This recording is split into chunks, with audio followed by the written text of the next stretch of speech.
Na live de hoje vamos falar sobre os 4 medicamentos que mudam a progressão da doença renal crônica. São considerados agora o quarteto fantástico da nefrologia. Então a live vai ser para a gente conversar um pouquinho de quais medicamentos vão ter benefícios aí na doença renal. Sejam bem-vindos. Vamos lá.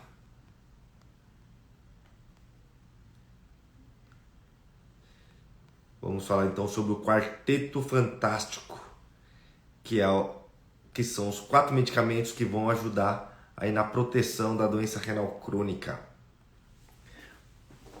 E novamente essas lives aqui não ficarão mais gravadas aqui no Instagram, elas ficam disponíveis depois no YouTube, tá bom? Então quem quiser depois reassistir, só acessar o canal do YouTube para você poder dar uma olhadinha, rever e entender melhor cada medicamento.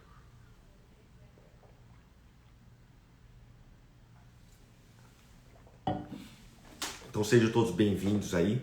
A doença renal crônica tem ganhado bastante aí relevância nos últimos anos. Desde mais ou menos 2000, 2001, não aparecia nenhum medicamento que fazia real diferença na progressão da doença renal. E agora, nos últimos anos, desde 2016, 2018, começaram a surgir diversos medicamentos agora que ajudam a proteger melhor o rim. E a gente considera como um quarteto fantástico da nefrologia. A cardiologia tem essa brincadeira que a gente chama desse quarteto fantástico, que são 4 medicamentos da cardiologia, e a nefrologia agora também possui esse tratamento que ajuda a reduzir a proteína na urina, ajuda a proteger melhor o rim, evitar a ida para diálise, evitar o aumento da creatinina, diminuindo então a necessidade de transplante, de diálise peritoneal, hemodiálise, e também acabam protegendo o coração. Lembrar, rim e coração são 2 órgãos que conversam muito bem entre eles. E muitos dos fatores de risco da doença renal crônica também são os fatores de risco para problema cardíaco. Por exemplo, pressão alta, diabetes, obesidade, colesterol, sedentarismo. Todos esses fatores de risco também são fatores de risco para os pacientes com doença cardiológica. Então, na verdade, o problema cardíaco e o problema renal é uma coisa só. É tudo junto, tudo misturado, tá? E quais são, então, os medicamentos que acabam ajudando a proteger melhor o rim? Mas antes de falar dos medicamentos, vale aqui a gente ressaltar um pouquinho, falar novamente, relembrar vocês sobre a doença renal crônica.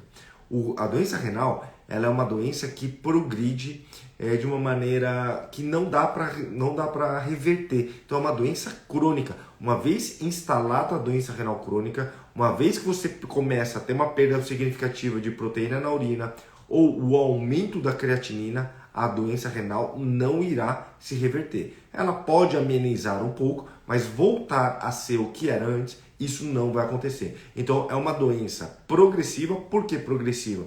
Porque após os 40 anos de idade, todo mundo vai perder um pouco de função renal. Na média, na população saudável, a gente perde cerca de 1% por ano após os 40 anos de idade. Mas quem tem pressão alta, quem tem diabetes, quem tem rim único, pode perder até 4 a 10% da função renal por ano. E não podemos ter uma função renal menor do que 10% na população geral, se não vai para diálise, ou menos que 15% nos pacientes diabéticos. Porque abaixo de 15% para quem tem diabetes já teria uma indicação de transplante renal ou de hemodiálise, diálise peritoneal. Então a gente precisa preservar ao máximo. Então, por exemplo, tem gente que tem aos seus 50 anos de idade 30% da função do rim. E lembrar, essa porcentagem sempre se refere aos 2 rins. Então, se você tem 30% da função renal com 50 anos, se você perde 1% por ano da função renal e você já tem 30%, daqui 20 anos, teoricamente, você estaria começando a fazer diálise. E pior, se você tiver hipertensão, diabetes, esse processo pode ser ainda mais rápido. Então, em vez de perder 1%, você pode perder 4% por ano. Se perder 4%, você tem 30% hoje. Não pode ficar com menos de 10%. E você perde 4% por ano, em 5 anos está em diálise. Então, esse é o grande problema. O rim é um órgão que não dá sintomas. Muitas vezes vocês diagnosticam muito tarde, porque ninguém sente nada, e quando vai se está sentindo alguma coisa, você está começando a ter um pouco mais de náusea, um pouco de vômito, um pouco mais de retenção de líquido, e aí você procura um hospital. Nesse momento que você procura, você diagnostica uma doença renal. E muitas vezes, pelo fato de você nunca ter sentido absolutamente nada, você chega muito tarde. E como eu falei para vocês, o rim é um órgão que não se regenera. Uma vez que você chegou com um hospital, uma creatina de 3, 4, não vai voltar ao normal. Dá para amenizar um pouco, mas normalizar, isso não vai ocorrer. E lembrar, pressão alta e diabetes são as duas principais causas de perda da função renal, de falência renal. As duas doenças são responsáveis por 68% dos casos que levam a hemodiálise ou diálise peritoneal. Novamente, pressão alta e diabetes. Então, se você tem os dois, é fundamental você controlar essas duas doenças de uma maneira assertiva, rigorosa. Controle sua pressão, tome os melhores medicamentos, faça uma ferição contínua da sua pressão. Se você tem diabetes, acompanhe direitinho com o seu médico, seu endócrino, seu clínico geral, com o seu nefrologista. Tenha alvos de hemoglobina glicada rigorosos para você conseguir evitar que progrida a essa agressão renal. Porque, novamente, hipertensão e diabetes são responsáveis por 68% dos casos que vão para diálise. E muitas vezes, se a gente trata bem essas doenças, numa assistência primária, no posto de saúde, com o médico da família, você consegue evitar, muitas vezes, um sofrimento desnecessário no futuro. Então, novamente, é importante a gente fazer o básico bem feito. Não adianta a gente querer tomar os 4 medicamentos que vão ajudar a reduzir a progressão da doença renal se você não faz o básico bem feito. E o básico bem feito é controlar bem a pressão, controlar bem o diabetes, ter uma alimentação adequada, ter uma alimentação saudável, sem excesso de produtos industrializados, sem excesso de sódio, sem excesso de aditivos. Isso é importante. Faça atividade física, emagreça, perca peso. Você ser uma pessoa obesa vai agredir ainda mais essa função renal. Então tenha todo um contexto importante, tenha uma saúde mental, cuidado com o estresse excessivo, cuidado com o que você assume pelo fato de você não ser capaz de muitas vezes falar não. E o fato de você não conseguir falar não, lhe causa mais estresse, lhe causa insônia. E isso prejudica a sua saúde, não só a saúde mental, mas sua saúde como um todo, porque isso aumenta a compulsão alimentar, dificulta a sua vontade de fazer atividade física, ajuda você a ganhar peso, te causa um processo inflamatório crônico. Então, cuidado com a saúde mental. Isso tudo junto com os medicamentos são os pilares para a gente ter uma vida saudável, para a gente ter um envelhecimento funcional, sem sofrimento, sem trazer problemas que poderiam muitas vezes ser reversíveis. Então, novamente eu falo com vocês, não se apeguem simplesmente ao uso de medicamentos.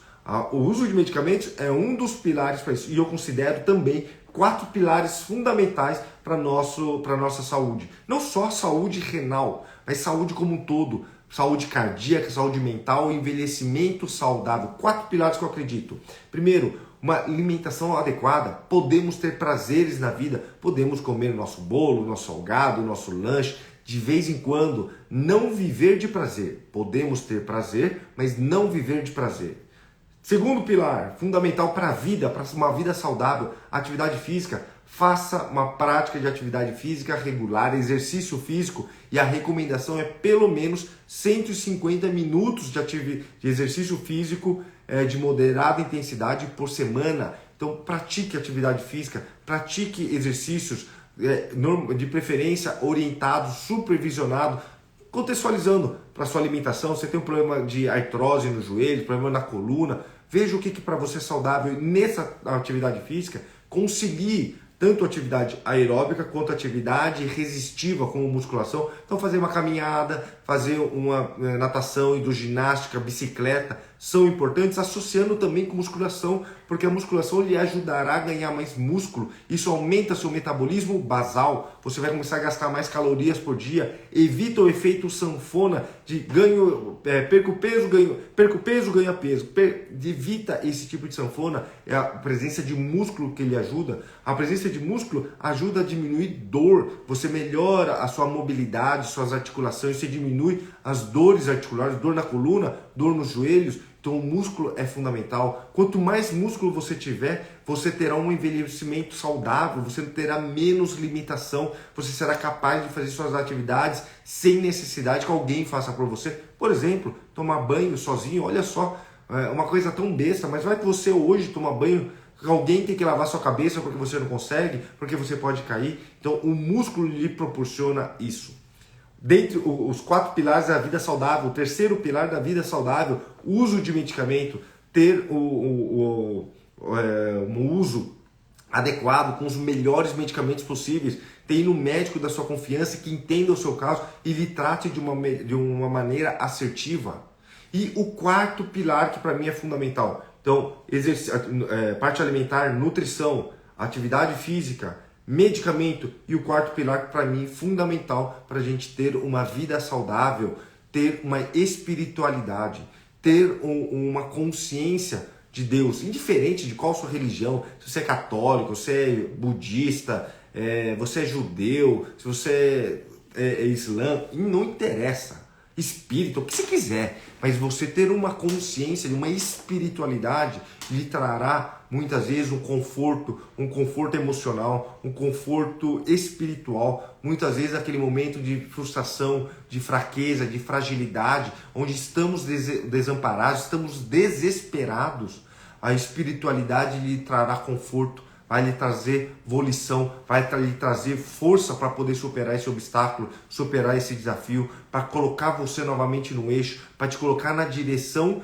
de uma vida melhor, de uma vida saudável. Então, para mim, no meu conceito, existem 4 pilares fundamentais para uma vida saudável: alimentação saudável, prática de atividade física regular, tomar os melhores medicamentos de uma maneira adequada e espiritualidade. Você ter uma espiritualidade lhe trará um bem-estar, indiferente da sua religião, indiferente das suas crenças, mas acreditar em Deus de alguma forma, quer seja por uma personificação, quer seja uma energia, algo, indiferente disso, lhe ajudará a trazer um bem-estar e uma força nos momentos de desamparo.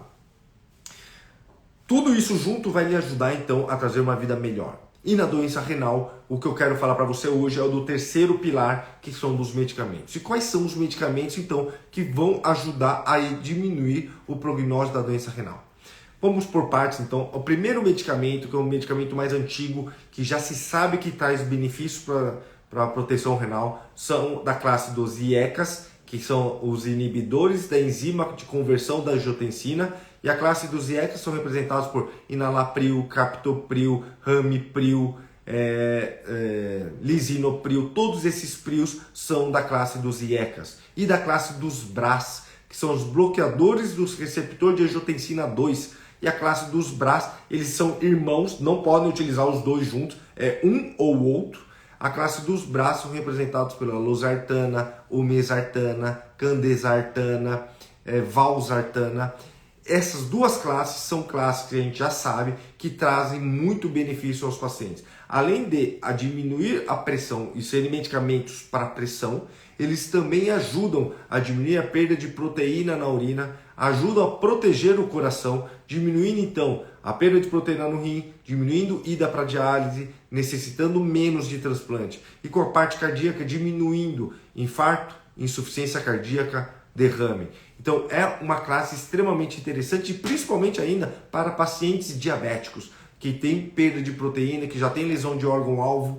É muito importante que você tome uma dessas duas classes, que são os IECAs ou o BRAS. Não se toma os dois juntos, é um ou outro. E controlar a meta pressórica. São medicamentos que ajudam então na perda a baixar a pressão, mas mesmo assim, em alguns casos, mesmo quando você tiver uma pressão controlada, 12/8, 13/8, a gente pode tentar utilizar uma baixa dose desses medicamentos, não com o intuito necessariamente de abaixar a pressão, mas de tentar trazer um benefício em proteger um pouquinho melhor o rim, diminuindo a perda de proteína e trazendo um benefício cardíaco. Então, muitos pacientes que já tiveram infarto, que têm arritmia cardíaca, que têm insuficiência cardíaca, também tomam esses medicamentos, não apenas com a ideia de abaixar a pressão.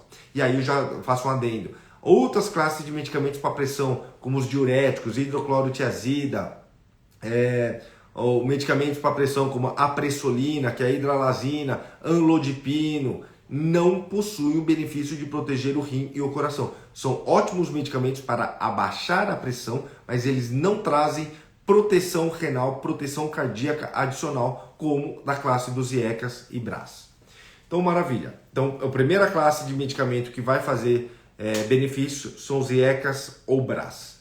Qual que são a segunda classe que tem ganhado muito destaque nos últimos anos? São a classe dos inibidores de SGLT2. SGLT2 é um nome de um canal que absorve glicose no rim, que puxa a glicose e vai fazer da urina, puxa para dentro do sangue novamente. E o momento que você toma esse medicamento que inibe esse canal de SGLT2, você vai começar a urinar açúcar pela urina.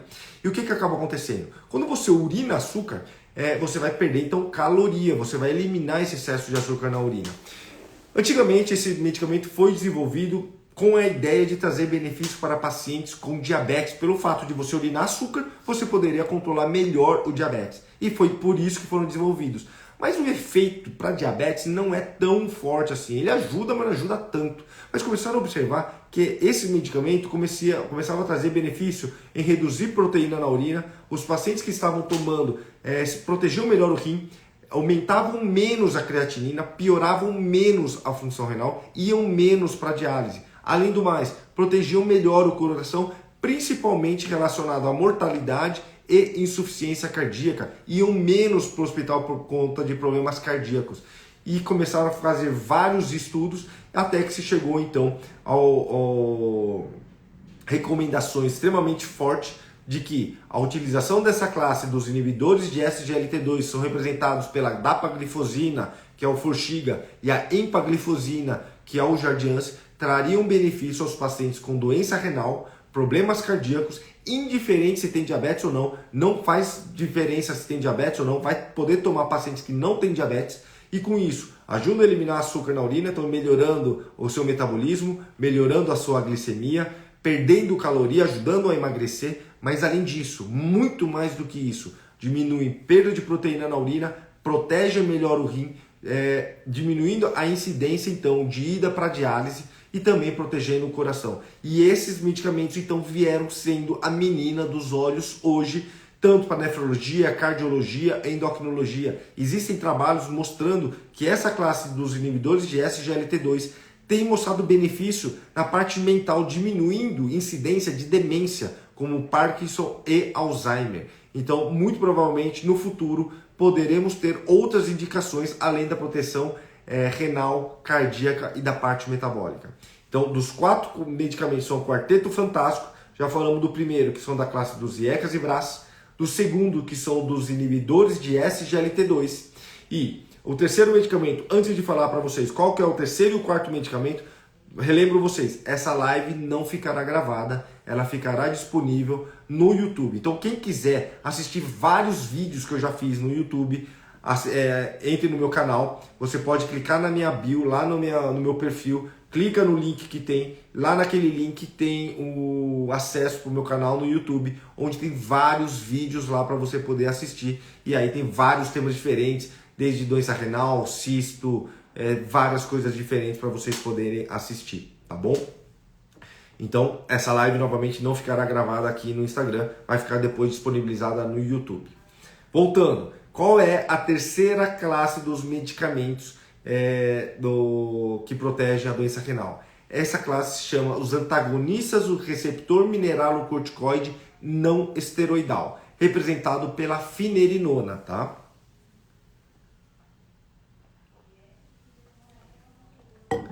Então, o que a finerenona é? Ela, teoricamente, é uma evolução da espironolactona, que é um medicamento antigo, muito conhecido já, principalmente utilizado por pacientes com problemas cardíacos. E a finerenona, ela tem alguns benefícios relacionados à espironolactona. Ela tem menos efeito hormonal como a espironolactona. Então, por exemplo, a questão de ginecomastia nos homens. Homem que toma muito espironolactona pode dar crescimento de mama, da glândula mamária, e isso se torna algo desagradável, doloroso. Muitas pessoas podem precisar fazer cirurgia. A espironolactona tem um efeito colateral de subir muito mais o potássio do que os pacientes que não utilizam. E a finerenona, por ser uma evolução nessa questão da espironolactona, sobe menos potássio, mas sobe menos e traria um benefício renal maior. A finerenona, que é representado pelo Firialta, que é o nome comercial, ele vai ajudar então, principalmente pacientes com doença renal relacionada ao diabetes. Não temos estudos fora pacientes diabéticos, mas muito provavelmente com o decorrer do tempo vai se mostrar também benéfico a pacientes que não têm diabetes. Vão diminuindo perda de proteína, diminuindo mortalidade cardiovascular. Então, novamente, é um outro medicamento que vai trazer muitos benefícios aos pacientes com doença renal, protegendo melhor o rim, cada um de uma maneira diferente. Os IECAs e BRAS de um jeito, o inibidor de SGLT2 de outro jeito, a finerenona de um outro metabolismo, principalmente reduzindo inflamação, diminuindo a formação de cicatriz no tecido renal. Aquela cicatriz que eu falei para vocês, que muitas vezes é irreversível, a finerenona vai ajudar a diminuir essa formação de cicatriz, tá? Só, novamente, tomar um pouquinho de cuidado, porque ela pode subir o potássio, então é importante o médico estar atento se existe indicação de tomar finerenona, se é possível tomar a finerenona de acordo com o seu potássio, e uma vez que você faz uso, é importante depois de um mês checar esse potássio para ver se esse potássio não está muito alto. E normalmente potássio acima de 5,5, 6, é necessário suspender esse medicamento e reavaliar, reajustar alguma coisa, algum medicamento, alguma alimentação, o intestino, alguma coisa nesse sentido, tá? Então a finerenona vem para trazer benefício e ser o terceiro medicamento do Quarteto Fantástico de benefício renal, diminuindo perda de proteína, protegendo melhor o rim, evitando o aumento da creatinina. E o quarto pilar, que foi agora explicitado no último estudo FLOW, que foi publicado no Congresso Europeu de Nefrologia, que foi em Estocolmo, na Suécia.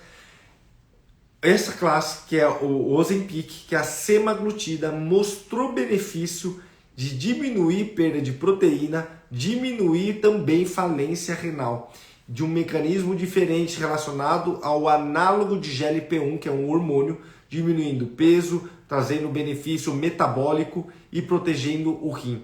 E muitos desses benefícios ocorreram independente da perda de peso, porque muita gente poderia pensar o seguinte: bom, aquele paciente que é obeso, que está gordo, perdendo aí 20, 30 quilos, óbvio que o rim vai se beneficiar, óbvio que o coração vai se beneficiar, mas o benefício ocorreu indiferente da perda de peso. Perder peso vai ajudar ainda mais, mas não é necessária a perda de peso para proteger melhor o rim. Então, naqueles pacientes que utilizaram a semaglutida injetável, então o Ozempic, o estudo não foi com semaglutida oral a princípio, mas depois já tem alguns estudos acontecendo mostrando também benefício da semaglutida oral. Mas o Ozempic, o semaglutida, mostrou benefício nos pacientes renais, constituindo então o quarto medicamento do Quarteto Fantástico, sendo então o primeiro os IECAs e BRAS, os inibidores de SGLT2, a finerenona, que é o antagonista do receptor mineralocorticoide, antagonista do receptor mineralocorticoide não esteroidal, e o 4, que são os análogos de GLP-1, e o trabalho foi com a semaglutida, tá?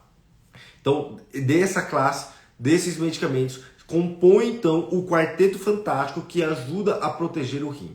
E aí muitas vezes perguntam: dá para usar todos juntos? Sim, é possível você utilizar todos os medicamentos, mas primeiro tem que avaliar cada caso. Muitas vezes a introdução a gente faz uma por vez, podendo associar algumas ao mesmo tempo.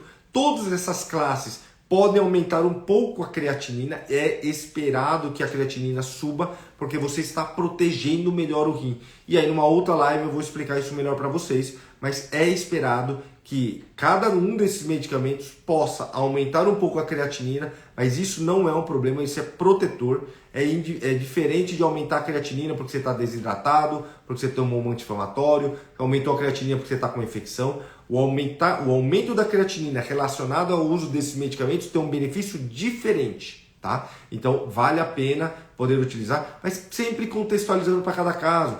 Você está tendo muita infecção urinária com candidíase de repetição, talvez o inibidor de SGLT2 pode não ser a primeira droga de escolha. Você tem uma pressão mais alta, vale a pena começar os IECAs e BRAS. o seu potássio está muito alto, talvez o finerenona não é a droga de início agora para a gente poder colocar. Você já está com uma perda de massa muscular, você está muito magro, você não está conseguindo se alimentar direito, então talvez a semaglutida não é a droga de escolha nesse primeiro momento. Podem se utilizar todos esses 4 medicamentos, não se sabe ainda real benefício dos 4 juntos, mas eu acredito sim que traria algum benefício, mas sempre contextualizando. Nem todos os pacientes necessitarão tomar os 4 medicamentos. Além de que os 4 juntos seriam medicamentos muito caros, todos juntos teriam um custo mensal muito alto. E você precisa ver se você tem indicação e benefício de tomar todos eles, tá? Cada um tem sua contraindicação, cada um tem uma particularidade que precisa ser muito bem avaliada. E novamente reforço com vocês, o Quarteto Fantástico é um dos pilares da saúde do paciente como um todo. Relembrando da saúde do paciente como um todo, pratiquem atividade física, melhorem sua parte alimentar, tomem os melhores medicamentos e tenham a espiritualidade. Dentre os 4 fatores que mudam a progressão da sua saúde física para ter uma longevidade, estou falando do terceiro, que é o medicamento. Dos medicamentos, possuímos 4 medicamentos também que fazem diferença no prognóstico renal. Os inibidores de IECA e BRA, inibidor de SGLT2, os antagonistas receptor mineralocorticoide não esteroidal e os análogos de GLP-1. Certo, pessoal? Esses são os medicamentos que ajudam, então, o paciente com doença renal a proteger. Eu, particularmente, utilizo muito esses medicamentos e, normalmente, meus pacientes utilizam de 2 a 3 desses medicamentos. Poucos pacientes tomam os 4 quando a gente precisa otimizar da melhor forma possível. O benefício desses medicamentos ocorre no momento que você faz uso. Não adianta você tomar por 2, 3, 6 meses e para. Se você para, interrompe esse tratamento, você perdeu o benefício da proteção que esses medicamentos trazem para você. Por isso que é tão importante o uso contínuo dessas drogas para continuar protegendo o rim, continuar diminuindo a perda de proteína, continuar diminuindo o processo de inflamação do rim, continuar diminuindo a formação de cicatriz no rim e trazer maior sobrevida renal, evitando que você vá para diálise, ganhando tempo fora de diálise, tá? E aí, muitas vezes, para muitos pacientes, nunca chegará o momento de você precisar fazer diálise e muitos desses pacientes conseguirá viver uma vida livre, então, da terapia dialítica, livre da hemodiálise e da diálise peritoneal. Certo, pessoal? Quero saber se entenderam. A mensagem que eu queria passar para vocês é sobre esses medicamentos. Eu gostaria de saber o que vocês gostaram, valeu a pena. Vamos tirar algumas dúvidas e a gente encerra. Olha, Vilma, não sei, cada médico vai pensar de uma maneira diferente sobre a doença renal policística, cada um vai ter que pensar. Muitos desses medicamentos que eu falei para vocês, nos trabalhos, foram excluídos pacientes com lúpus, pacientes que usavam imunossupressores, pacientes com doença renal policística. Então, por exemplo, os inibidores de SGLT2 podem ser utilizados pelos pacientes com doença renal policística? A gente não sabe, porque foram excluídos dos estudos esses pacientes, tá? Laiane, você tem um cálculo que está obstruindo a drenagem da sua urina. Procura um urologista, tá? Isso é grave. Dilatação desse rim pode levar à perda da função renal. Então é importante você estar acompanhando. Mas pessoal, gostaram da live? Dê um feedback, me falam se valeu a pena, se foi bom esse tipo de assunto ou não para vocês.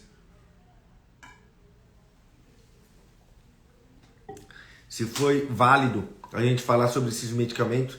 Para quem chegou tarde aqui, entrem depois, vai ficar disponível essa live no YouTube para vocês poderem tirar as dúvidas de vocês, tá? Vocês poderem reassistir essa live, poder ver vários outros vídeos sobre isso, tá bom?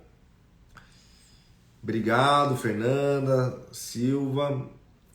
Então, beleza, pessoal. Obrigado aí pelo carinho sempre. Vamos responder algumas perguntas aí e a gente encerra. Uso do Ozempic, quando prescrito, é uma vez por semana ou uma vez por mês essa droga? O Ozempic é uma vez por semana, tá? Obrigado, Cleide. Vilma, vai estar gravado no YouTube mais pra frente. Acho que até amanhã vai estar no YouTube, tá? Obrigado, Rosimélia. Faço acompanhamento com nefro. Minha função renal reduziu de 15% para 11%. Não consegui fazer a fístula ainda para hemodiálise. Devo me preocupar? Paty, você precisa conversar com o seu médico, tá? É ele que vai poder dizer isso para você.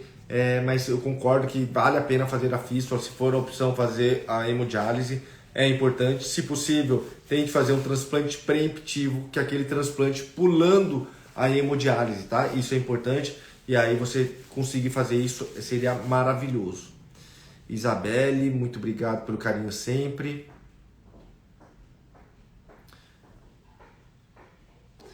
Fernanda, infelizmente não. Tem alguns estudos que estão para sair de pacientes com rins policísticos e inibidor de SGLT2, tá? Vai sair, mas teoricamente a gente não tem trabalhos ainda que mostram como que seria no paciente com doença renal policística. Tem muita coisa que vai sair, tem muitos estudos sendo feitos, muitos trabalhos com novos medicamentos para doença renal policística, tá? Vamos lá, obrigado, Gi, Flori.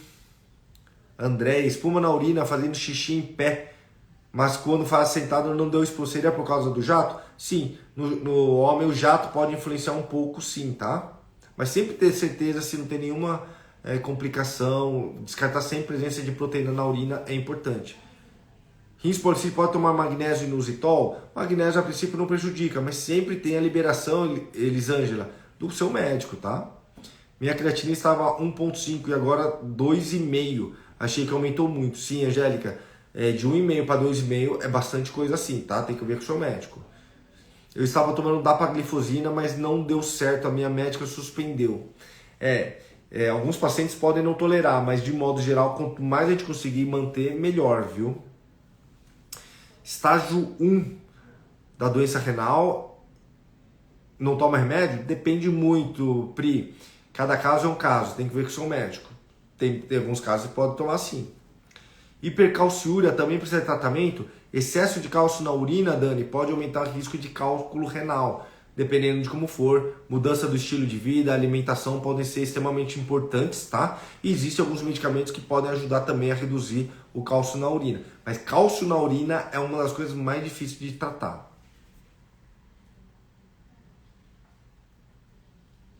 Cauterizar o cisto renal pode prejudicar o rim sim, tá? A gente não fica cauterizando não, viu? Doença renal estágio 4 por hipertensão. Exames regulares sem alteração. Semestral desde 2022. O que falaria de cara para pacientes assim? Passem com um médico que vocês confiem, façam o melhor para a sua vida, mudem seu estilo de vida, melhore sua alimentação, controle peso e tenha um médico de confiança. É isso que tem para falar. Depois que aumenta a creatina, não dá mais para chorar. Então, confie no seu médico, veja se está fazendo realmente isso, veja se você está tomando esse quarteto fantástico que eu acabei de falar para vocês. Diagnosticado com nefropatia por IgA e GESP, tomando 60 mg de corticoide por dia. A nefropatia por IgA, o corticoide é um dos principais pilares de tratamento, viu, Patrick? Aí, novamente, tem que acompanhar de perto com o seu médico. Metformina complica os rins? Não, Márcia, metformina não complica os rins, mas com a função renal muito deteriorada, principalmente uma função menor que 45% e principalmente menor que 30%, a gente precisa suspender o medicamento. Já falei várias vezes sobre metformina aqui, hein? Tem live, inclusive, no YouTube falando sobre metformina. Vai lá e assiste. Transplantado também deve tomar esse medicamento para pressão? Transplantado tem menos estudo, mas pode se beneficiar, sim, de alguns medicamentos. Converse com o seu médico do transplante.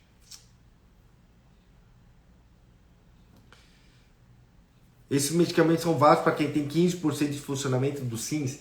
Teoricamente, 15% da função renal já é uma função muito deteriorada, uma doença renal muito mais avançada. E aí muitos desses medicamentos já não têm evidência de benefício, tá?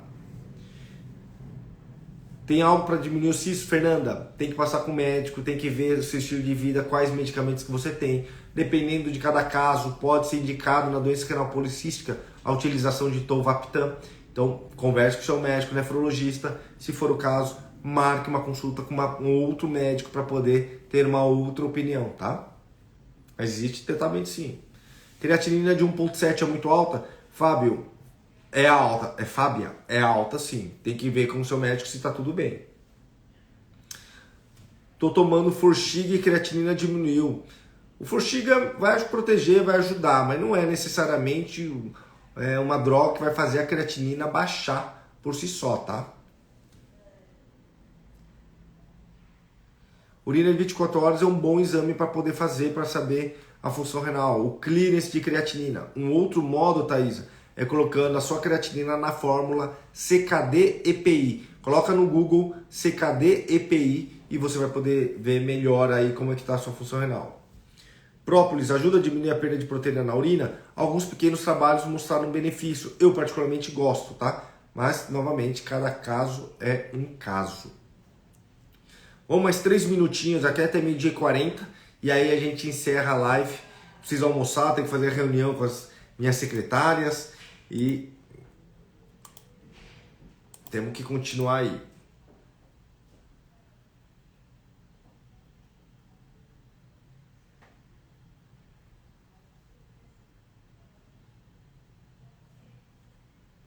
Vamos lá.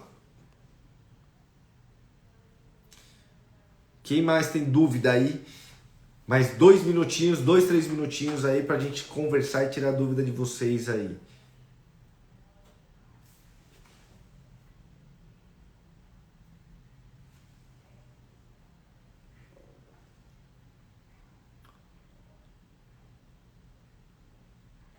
Alguém tem alguma dúvida? Se não, a gente encerra aqui a live. Lembrando vocês, ficará gravada no YouTube essa live, tá? Ela vai ficar disponibilizada, vou gravar, vai ficar um pouco tempo aqui até a minha equipe de marketing tirar essa live e depois para o pessoal vai ficar disponibilizada lá no YouTube, tem vários vídeos, acessem, vai na minha bio, no meu link, lá tem o link do YouTube que você pode assistir. Forxiga ou Jardiance, qual seria o melhor? Os dois são iguais. Creatinina, 5mg faz mal para os rins? Tem que individualizar, tá, Rita? Creatina de modo geral, cada vez menos acreditamos que prejudica menos o rim. Eu praticamente não sou totalmente contra, mas cada caso é um caso e precisa ser muito bem individualizado. Cisto no rim altera a creatinina? A princípio não, a não ser que você tenha uma quantidade absurda de cistos, como na doença renal policística. Mas os cistos, poucos cistos, não interferem na creatinina. O que o exame de genética contribui para a doença renal? Saber se a causa é genética. Porque muitas vezes, se for causa genética, a gente não precisa ficar tratando com imunossupressor. Porque não é uma doença autoimune. É simplesmente porque você, na sua genética, tem um problema de falta de alguma estrutura no rim, causando a doença renal. Não é o seu corpo atacando o seu próprio rim. Então muda a conduta de saber que talvez pode passar para os seus filhos, pode também ajudar a evitar que tenha necessidade de imunossupressão. Minha creatinina estava 4,21. Estou em tratamento, está 3,8. Pode abaixar mais? Não sei, Daniele. Apenas o seu médico vai poder dizer isso para você. Não conheço você, não conheço o seu caso. Só passando em consulta para a gente poder saber. Bom, pessoal, quero agradecer novamente a vocês por mais uma live, mais uma vez juntos. Obrigado pelo carinho, obrigado aí pela atenção. E quem quiser, assista lá no YouTube todos os vídeos. Um grande abraço, uma ótima quinta-feira para vocês.